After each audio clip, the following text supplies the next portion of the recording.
If you're using AI for your English, you're probably using it wrong. Most people use it to correct their mistakes, but that's the least powerful way you could use AI. Because the real problem isn't your English. It's how you perform under pressure. How natural you sound, and whether you can express yourself when it matters. So, in this video, we're going to teach you 5 practical ways to use AI to become more confident, more natural, and more yourself in English.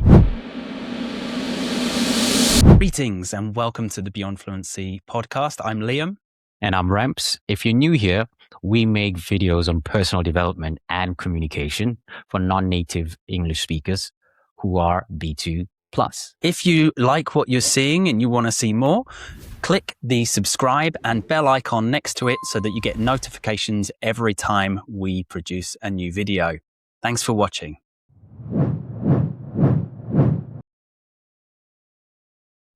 Most people say, I use AI for my English practice. But what does that actually mean? There are 2 types of speaking practice that you should be doing. The first type is called close practice. This is where you are training for a specific situation. For example, having a negotiation with a tough negotiator, leading a meeting, or handling a complaint.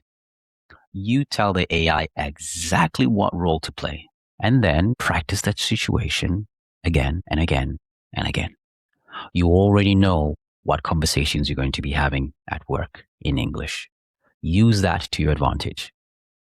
The second type is open practice. No scripts, no structure, just talking. This will help you build fluency, confidence, and the ability to think in English. If you do one, your progress will be limited. But if you combine both, you train for real situations and you become more natural at the same time.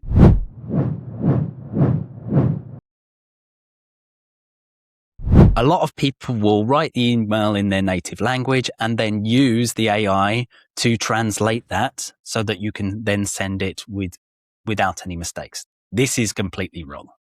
The best way to use AI is to write the email in English yourself, then have the AI edit it for you, highlighting your mistakes. Once it's highlighted your mistakes, try redrafting. Have a go at correcting those mistakes yourself. This is really going to help with your ability to process and understand where it is that you need to do extra work. Once you've redrafted, then use the AI to tell you if you're still making the same mistake or not.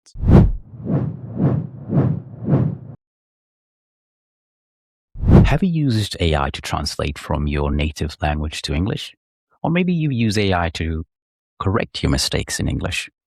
Both of these are very useful ways to use AI, but they're a little bit limited because being correct isn't necessarily sounding very natural in the way that you speak, and it definitely doesn't mean sounding confident when you speak.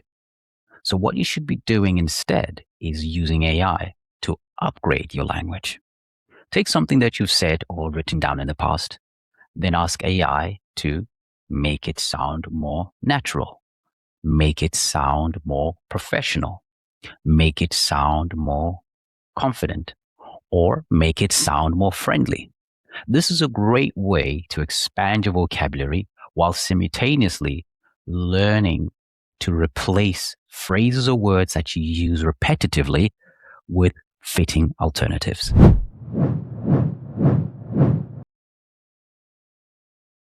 Something that comes up often with clients is that they want to expand their vocabulary, and it's very important for you to feel natural with your English to be able to express yourself in different ways.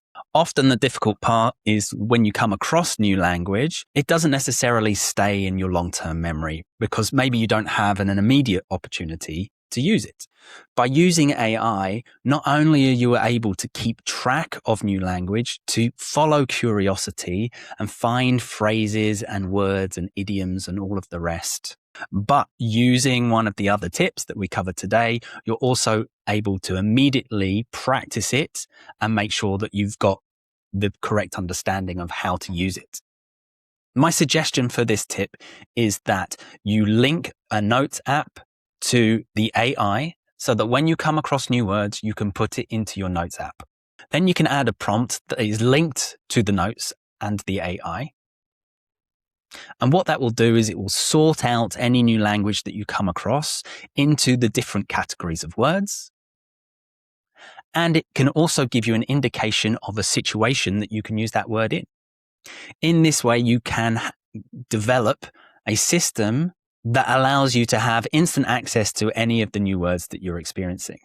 Then when you use the conversation prompts that we discussed earlier, you can tell the AI to use selected language from your documents. Then what it can do is it tests your understanding and it gives you an opportunity to practice.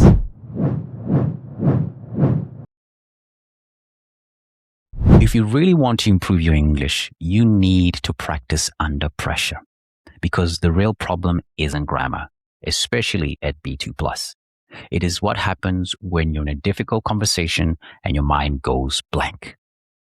This is where AI is a powerful tool. You can simulate high-stakes situations. Ask the AI to be a demanding client, a difficult manager, or someone who constantly challenges your ideas. Make it interrupt you. Make it push back. And most importantly, don't let the AI help you during the conversation. Struggle a bit, because that's what happens in real-life conversations that you have in English that are high stake. Then at the end, get the feedback. This is how you train not just your English, but your ability to perform in English. We've left all the prompts that we've covered in today's tips video in the show notes. If you would like us to do a demonstration video to show you and walk you through how they work individually, let us know in the comments below and we'll get right on that for you.